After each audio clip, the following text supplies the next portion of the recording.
সুপ্রভাত, নমস্কার জানিয়ে আজকে আবার একটা নতুন দিন শুরু করলাম। নতুন দিনে নতুন সকালে তোমাদের সামনে আবার একটা নতুন সুন্দর ব্লগ নিয়ে চলে আসলাম। আমার ঘরে বাইরে লাইফস্টাইলে তোমাদের সবাইকে স্বাগত জানাচ্ছি। তোমরা এসো, দেখো সারাদিন আমি কি করছি। আশা করছি তোমরা নিশ্চয়ই ভীষণ ভালো আছো, আর আমিও ভীষণ ভালো আছি। আজকে শনিবারের ব্লগ তোমরা শনিবারেই পাচ্ছ। আর যে শুক্রবারে যে ভেবেছিলাম বা বলেছিলাম যে শুক্রবারে যে পরের কাজগুলো তোমাদের সঙ্গে পরে শেয়ার করব, কিন্তু সে কাজগুলো আর ভিডিও করা হয়নি, শেয়ারও করা হয়নি। আজকে সকালবেলায় তো একদম সকালে ছাদে যাইনি, কারণ আজকে শনিবার, ঘুম থেকে অনেকটা দেরিতে উঠেছি। আর আজও টগরি আসেনি, আসবেও না, বলাই ছিল 3 দিন আসবে না। সেই কারণে অনেকটা দেরিতে ঘুম থেকে উঠে কিছুটা সেরে তারপর ছাদে গিয়েছিলাম। এখানে চায়ের জল বসিয়ে দিয়েছি, আর এই দেখো বাসন টাসন যা ছিল সব গোছানো হয়ে গেছে, আর এগুলো সব নামিয়ে দিয়েছি। আর এই জানলা দিয়ে এরকম রোদ আসে, এই দেখো রোদ আসছে এই জায়গাটায়। আর এগুলো সমস্ত মোছা হয়ে গেছে, এগুলো গুছিয়ে তুলে নেব। আর রান্না শুরু হবে, এখনো কি রান্না হবে ঠিক করিনি। চায়ের জল ফুটে গেল, চা পাতাটা দিয়ে দিই। সকালে উঠে আবার তোমাদের সামনে চলে আসলাম। আজকে যেহেতু শনিবার, সেহেতু কিছুই করা হয়নি, মানে কোনো কাজই সেভাবে হয়নি, মানে অনেকটা দেরিতেই শুরু হয়েছে সব কিছু। তাই ছাদে যখন গিয়েছিলাম তখন ভালোই রোদ উঠে গেছে, অতটা সকালও ছিল না। আগের দিন গিয়েছিলাম বেশ সকালে, আর আজকে যেহেতু ছুটির দিন তাই অনেকটা দেরিতে। এই ছুটির দুটো দিন আমরা অনেকটা দেরিতেই সবাই মিলে ঘুম থেকে উঠি, 8:30, কোনো দিন 9টাও বেজে যায়। কারণ অন্যান্য দিনগুলো যেহেতু একটু তাড়াতাড়ি উঠতে হয়, সেহেতু এই ছুটির দিন দুটো একটু আমরা দেরিতে সবাই উঠি। আমাদের কাছে এই সব দিনই সমান। এখানে চাল ভেজানো হয়েছে, আর কিছুই হয়নি, কোনো কিছু হয়নি। এখন মানে পরপর হবে আর কি। চাটা খেয়ে নিয়ে তারপরে অন্য কিছু আবার করব। আর কি রান্না হবে এখনো ভাবিনি। আর এই দেখো ফ্রিজ থেকে সমস্ত সবজির মানে যে কন্টেনারগুলো, যেখানে সবজিগুলো সব টগরি কেটে রেখে গেছে, সেইগুলো সব বের করা হলো। আর কি রান্না হবে দেখি, সেগুলো দেখে নিয়ে আবার ভেতরে রেখে দেবো। এই যে এখানে এই সবগুলো বের করা হলো, এত কিছু সব রেডি করে রেখেছে। দেখা যাক কি রান্না হয়, তখন আবার তোমাদের দেখাচ্ছি।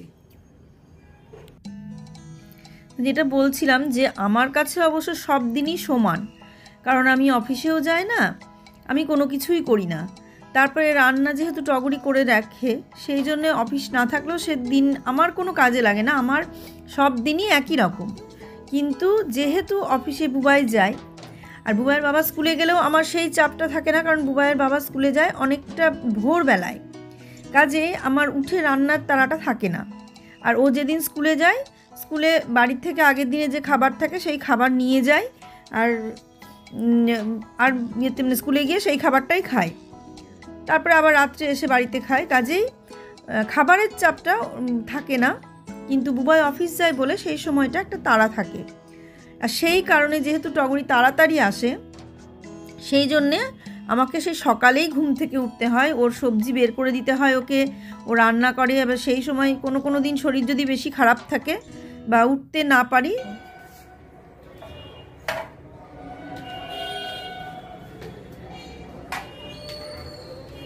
সেই দিনগুলোতে আমি দেরিতে উঠি। চা দিয়ে দিনটা শুরু করলাম সকালে। কালকেও চা দিয়ে দিন শুরু করেছিলাম, আজকেও সেই চা দিয়ে দিন শুরু করলাম। আর মা এসেছে, আসবে বলেছিলাম, মা এসেছে। এই যে মার জন্য চা করলাম, আর আমাদের দুজনের জন্য চা।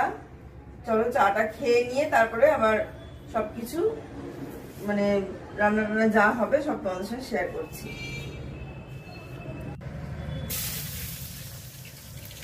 যেটা বলছিলাম যে আমার কাছে সব দিনই সমান, মানে কিন্তু যেহেতু বুবাই অফিসে যায়, সেই কারণে আমাকে একটু সকাল সকাল উঠতে হয়। কারণ টগরি সকাল সকাল চলে আসে, 7টার মধ্যে চলে আসে, বা তার আগে উঠে জায়গাটা ঠিক করে দেওয়া, ওকে সবজিগুলো বের করে দেওয়া, এই সমস্ত কাজগুলো আমাকে করতে হয়। এই জন্য আমাকে একটু আগেই উঠতে হয়।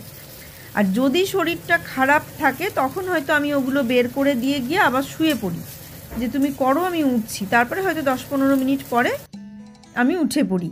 তা এটা হচ্ছে আমার প্রতিদিনের শিডিউল। কিন্তু আমার সেটাই বলছি যে আমার কোনো নেই যে আমাকে সকালে উঠতেই হবে, এই ব্যাপারটা নেই। কিন্তু সকালে ওঠাটা অভ্যাস, তো ওই জন্য ওঠা হয়। আর এই ছুটির দিন দুটো টগরিও দেরিতে আসে, অফিস থাকে না, সেই জন্য সেই দিন দুটো আমাদের উঠতে উঠতে 8:30 9টাও বেজে যায় কোনো কোনো দিন, এরকম হয়। তবে কি বলো তো, সকালে উঠে সব কিছু করে নিলে দিনটা অনেকটা বড় মনে হয় আর অনেকটা সময় হাতে পাওয়া যায়।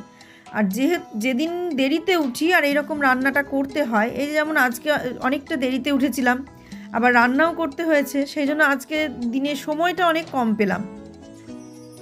আর এখন তো 5টা বাজতে বাজতে অন্ধকার হয়ে যায়, কাজেই অন্ধকার হয়ে গেলে আর দুপুরে শুতেও ইচ্ছে করে না। গরমের সময় যে বেলাটা অনেক বড় থাকে বলে সেই বেলাতে শোয়া যায়, যে ঠিক আছে একটুখানি শুয়ে নিই। কিন্তু শীতের সময় বেলাটা যেহেতু ছোট, সূর্য তাড়াতাড়ি অস্ত যায়, অন্ধকার হয়ে যায়, ঠিক সেই কারণে আর শুতেও ইচ্ছে করে না। মনে হয় রাত হয়ে গেছে, এখন শুয়ে থাকবো, আচ্ছা উঠে পড়ি, না আর শোবো না, দেরি হয়ে গেলে, ঠিক এরকম ব্যাপারটা হয়। সেই কারণে আর শীতকালে দুপুরে শোয়াটাও হয় না। তা এইভাবেই চলছে। শরীর যদি সুস্থ রাখতে চায় তাহলে সকালে ওঠাটাই সবচেয়ে ভালো। সকালে উঠে একটু হাঁটাচলা করাটাও ভালো, কিন্তু হাঁটাচলাটা তো একদমই হয় না, কারণ এখানে আমি রাস্তাঘাট সেভাবে কিছু চিনিও না। আর সকালবেলায় একা যেতে রাস্তায় ভয় লাগে, কুকুর থাকে, সেই কারণে আমি একা বেরোতেও চাই না। আর বুয়াইয়ের বাবা তো বেরোতে চায় না, কারণ ওর সব প্রতিদিন স্কুলে যায়। এবার ভোর 4টের সময় যদি একটা মানুষ ওঠে ঘুম থেকে আর রাত 11টায় যদি বাড়ি আসে, সারাদিন ধরে জার্নি করার পর, স্কুল করার পর জার্নি করে 6-12 ঘন্টা, তারপর আবার স্কুল করে, তা সেই কারণে ওর পক্ষে সকালে যেদিন বাড়িতে থাকে সেদিন সকালে ঘুম থেকে উঠে হাঁটতে গেলে শরীর খারাপের থেকে ভালো হবে না, মানে খারাপই বেশি হয়ে যাবে। সেই কারণে আমিও জোর দিই না। যখন ওর সুবিধা মতো ঘুম থেকে ওঠে, যেদিন বাড়িতে থাকে সেদিন একটু দেরি করেই ঘুম থেকে ওঠে, তারপরে বাজার হাট হ্যান ত্যান সংসারে বিভিন্ন কাজ থাকে যেগুলো করতে হয়, আর সেগুলো করতে গেলে তো উঠতেই হবে সকাল সকাল। সেই কারণে সকাল সকাল মানে ওঠে না, অফিস স্কুল না থাকলে একটু দেরিতেই ওঠে। শনিবারটা আমরা একটু দেরিতে উঠি, আর রবিবারটা একটু দেরিতে উঠি, আর অন্যান্য দিনগুলো অত দেরিতে আর উঠি না, সকাল সকালই উঠে পড়ি। আর ওর তো ওঠার পর থেকে আর কোনো ছুটি নেই, সমানে মানে যে একটা দিন বাড়িতে থাকে, একটা দুটো দিন বাড়ির সমস্ত কাজ, মানে সমস্ত কাজ বলতে ধরো যে জল নিয়ে আসা, আমাদের যেমন যে ট্যাপের যে জল, সেই জলে আমরা রান্না তো করি না, রান্নাটা করি ওই জারের যে কেনা জলটা, সেই জলটাতে রান্না করি। 20 লিটার না 30 লিটারের জারগুলো হয়, ওই 2টো করে জার ভর্তি করে নিয়ে এসে রেখে দেয়, ওটা দিয়েই রান্না হয়। আর খাওয়াটা অ্যাকোয়াগার্ডের জলে হয়। কিন্তু প্রথম দিকে আমরা ট্যাপের জলেই, মানে এখানে এসে কোনো দিনই ট্যাপের জলে রান্না করিনি, বা বাড়ির থেকে আসার পর বহরমপুরে বলো কৃষ্ণনগরে বলো কোনো দিনই ট্যাপের জলে রান্না করিনি। ট্যাপের জল বাসন মাজা, ধোয়া, সবজি ধোয়া, এইসব কাজেই ব্যবহার হয়েছে। আর রান্নাটা আমাদের আগে মানে ব্যবহার হতো, রাস্তায় যে কলগুলো ছিল সেই কল থেকে জল টেনে নিয়ে এসে রান্না হতো। এখন তো আর রাস্তার সে জল টেনে নিয়ে আসা যায় না, সেই জন্য এখন এইভাবেই করা হয়। তা রাস্তার কলের জলগুলো দিয়ে রান্না করা যায়, তাতে অসুবিধে কিছু হয় না, কিন্তু তবুও ওই কেনা জলেই করা অভ্যাস হয়ে গেছে অনেক দিন ধরে, সেই জন্য কেনা জলেই করা হয়। আর আগে যখন বহরমপুরে থাকতাম বা করিমপুরে থাকতাম, তখন ওই রাস্তার ট্যাপ থেকে জল নিয়ে এসে রান্না করা হতো, ওই রাস্তার ট্যাপের জলই খাওয়া হতো, রাস্তার ট্যাপের জলই রান্না করা হতো, ওইগুলো রাস্তা থেকে টেনে নিয়ে আসতে হতো। প্রচুর জল বয়েছি। তারপরে আস্তে আস্তে আস্তে আস্তে সেই ট্যাপের জল বন্ধ হলো, তারপরে হলো জারের জল কেনা। সেই জল কিনে খাওয়া হতো, কিন্তু ট্যাপের জল নিয়ে এসে রান্নাটা হতো, কারণ খাওয়া রান্না দুটোই যে জল কিনে প্রচুর খরচ পড়ে যাবে, সেই কারণে ট্যাপের জলে রান্না হতো, টেনে নিয়ে এসে 2 বালতি 3 বালতি টেনে নিয়ে এসে রাখা হতো, তাতে রান্নাটা হতো, আর এদিকে জারের জল কিনে নিয়ে এসে খাওয়া হতো। এইভাবে চললো বেশ কিছুদিন বহরমপুরে থাকা পর্যন্ত। বহরমপুরে আমরা অ্যাকোয়াগার্ড লাগাইনি। তারপর কৃষ্ণনগরে আসার পর আমরা অ্যাকোয়াগার্ড লাগিয়ে নিলাম, কারণ কৃষ্ণনগরে এসে জল টেনে নিয়ে আসার মতন কোনো জায়গা ছিল না, যে কোথা থেকে জল নিয়ে আসবো, এরকম একটা ব্যাপার ছিল। সেই কারণে কৃষ্ণনগরে এসে ওই খাওয়ার জলটা নেওয়া হতো কিনে, আর সেই জলেই রান্না হতো, যে জলটা কেনা হতো সেই জলেই রান্না হতো। এরকম করতে করতে একটু অসুবিধা হয়ে গেল, যে ওই জলেই খাওয়া, ওই জলেই রান্না, আরও প্রচুর মানে লাগছিল জার কিনতে, ডেলি 2টো করে হয়তো জার লেগে যেত, 1-2 করে এরকম, কেউ আসলে তো আরও বেশি লাগতো। সেই কারণে তখন অ্যাকোয়াগার্ডটা লাগিয়ে নেওয়া হলো, যে ঠিক আছে অ্যাকোয়াগার্ড লাগিয়ে নেওয়া হোক, তাহলে জলটা কম লাগবে। তখন ওই একটা কৃষ্ণনগরে আর একটা কলকাতায় যে আগের যে ফ্ল্যাটটা ছিল সেই ফ্ল্যাটে লাগিয়ে নেওয়া হলো। তারপর সেই ফ্ল্যাট বিক্রি হয়ে গেল, আর তার আগে এই ফ্ল্যাটে ব্যবহার হলো। দিয়ে পুরনো ফ্ল্যাটের অ্যাকোয়াগার্ডটা নিয়ে এসে নতুন ফ্ল্যাটে লাগানো হলো, আর কৃষ্ণনগরের অ্যাকোয়াগার্ডটা নিয়ে এসে পুরনো ফ্ল্যাটে লাগানো হলো। তারপরে কৃষ্ণনগরের অ্যাকোয়াগার্ড যখন পুরনো ফ্ল্যাটে লাগানো হলো, পুরনো ফ্ল্যাটটা যখন বিক্রি হয়ে গেল, তখন অ্যাকোয়াগার্ডটা নিয়ে এসে এখন বাড়িতেই রাখা আছে। ওটার কোনো ব্যবহার নেই, ওটা পড়েই আছে, ভালো অ্যাকোয়াগার্ড পড়ে আছে। দেখা যাক, আবার যদি কোনো জায়গায় সেট করতে পারি তাহলে ওটা সেট করব, তখন হয়তো ফিল্টারটা চেঞ্জ করে সেট করে নেবো, কারণ অনেক দিন ধরে পড়ে আছে এই ফিল্টারটা। তো এরকম ব্যাপার, অনেক জিনিস এরকম আমাদের পড়ে আছে। যেমন ধরো এই যে আর আমাদের রান্না হচ্ছে আজকে বড়ির রসা, এখানে বড়ি ভাজা হয়ে গেছে, আর এখানে বেগুন, ফুলকপি আর আলু ভেজে নিয়েছি, ওটা এখন পরে মিক্স করা হবে। আর মানে সব দিয়ে একটা মিক্সড ভেজ, সেই জন্য এখানে কাটা আছে কচু, আর এখানে ফুলকপি, মূলো আর পটলটা ভাজা হয়ে গেছে, সব কিছু সবজির পটল ভাজা হয়ে গেছে।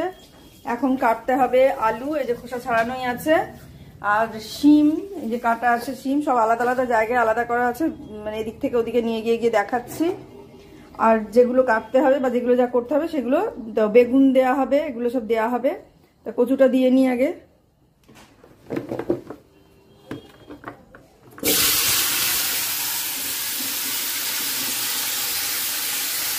এই যে এখানে মিষ্টি কুমড়ো আছে, আর এখানে মূলো তো দেখালাম।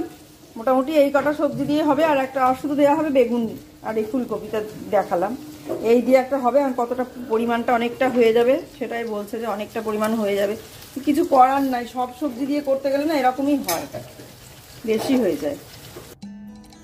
তো যেটা বলছিলাম, অনেক জিনিস আমাদের এরকম পড়েই আছে, মানে ডবল সেট হয়ে গিয়েছিল, সেই জন্য সেই ডবল সেটগুলো পড়েই আছে। আমরা প্রথমে ভেবেছিলাম যে পুরনো ফ্ল্যাটটা বিক্রি করব না, কিন্তু একটা আর্থিক ব্যাপার থাকে, সেটা একটা ব্যাপার। আর পুরনো ফ্ল্যাট পড়ে থেকে নোংরা হচ্ছে, ব্যবহার হচ্ছে না, আবার ওখানে কেউ ভাড়াও দিতে দেবে না, যে ভাড়া দেবো তাহলে ফ্ল্যাটটা ঠিক থাকবে, ভাড়া দিতে দেবে না, বললো যে ভাড়া দেওয়া হবে না, একদম পুরো বিক্রি করে দিতে হবে, না হলে ভাড়া দেওয়া যাবে না, এরকম একটা মানে ইয়ে করলো। তো সেই জন্য আমরা ভাবনা চিন্তা করে দেখলাম যে ফেলে রেখে মেনটেন্যান্স খরচ দিতে হবে, নষ্ট হয়ে যাচ্ছে ব্যবহার না করলে যা হয়, সেই কারণে আমরা বিক্রি করে দিলাম। এবার যেহেতু বিক্রি করে দেওয়া হলো, সেহেতু অনেক জিনিস মানে আমাদের ডবল সেট হয়ে গেল। যেহেতু আমরা কৃষ্ণনগরে ছিলাম, আবার কলকাতায় সব জিনিস ছিল, তাও তো ওয়াশিং মেশিন একটাই কেনা হয়েছিল, ঝোঁক উঠেছিল যে কলকাতায় ওয়াশিং মেশিন কিনতে হবে, নাহলে খুব অসুবিধা হচ্ছে।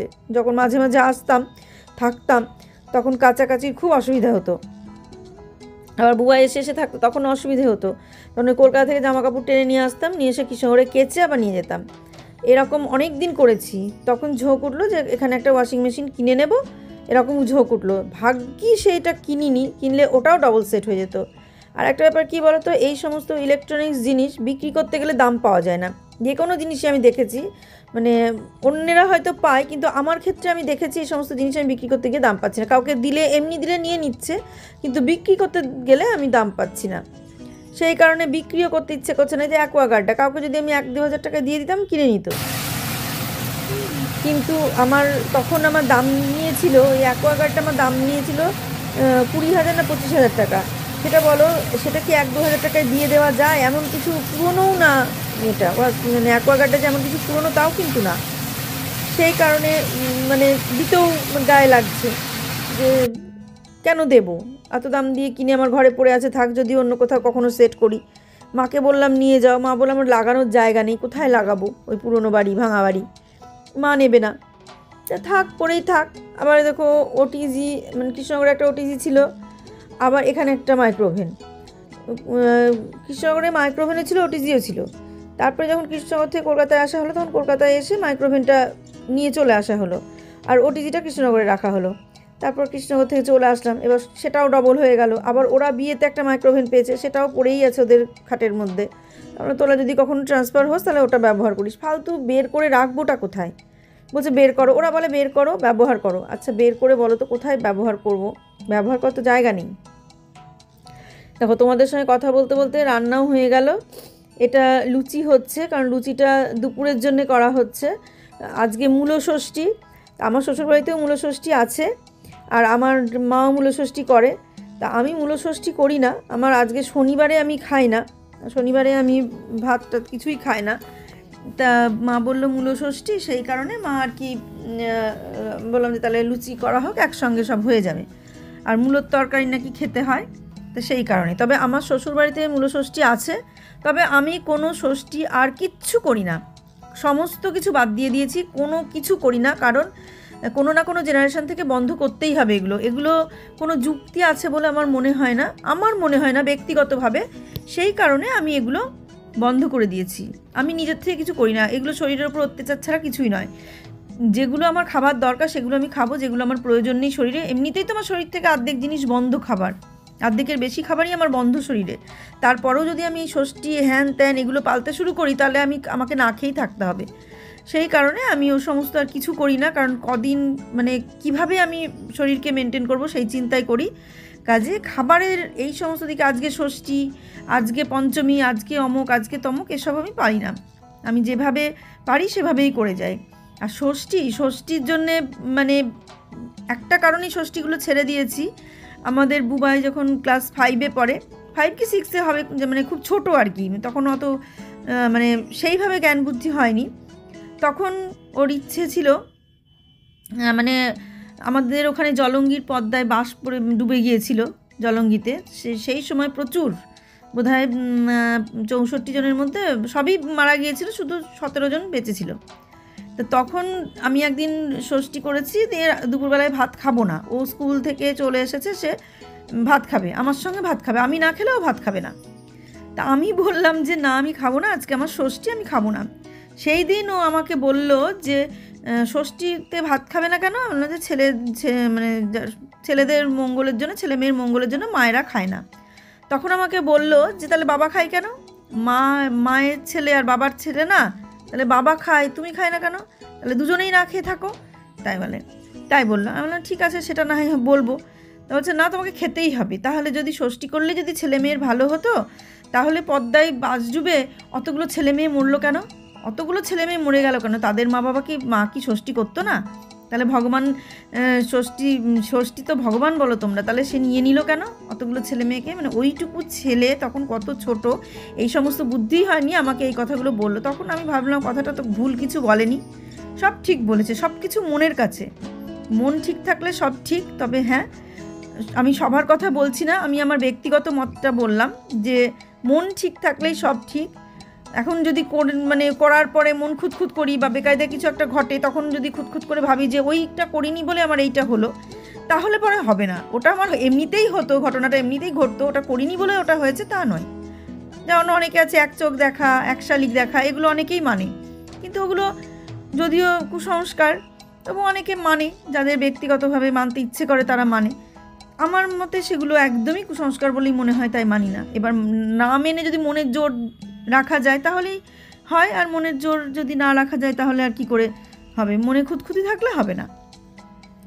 তা আমি সেই কারণে সেই থেকে সমস্ত ষষ্ঠী ছেড়ে দিয়েছি, মানে কোনো ষষ্ঠী কিচ্ছু করি না। যেটা আমার মনে হয় সেটা আমি করি, যেটা মনে হয় না সেটা আমি করি না। যেটা আমার শরীরে নিতে পারে সেটা আমি করি, আর যেটা আমার শরীরে নিতে পারে না সেটা আমি করি না।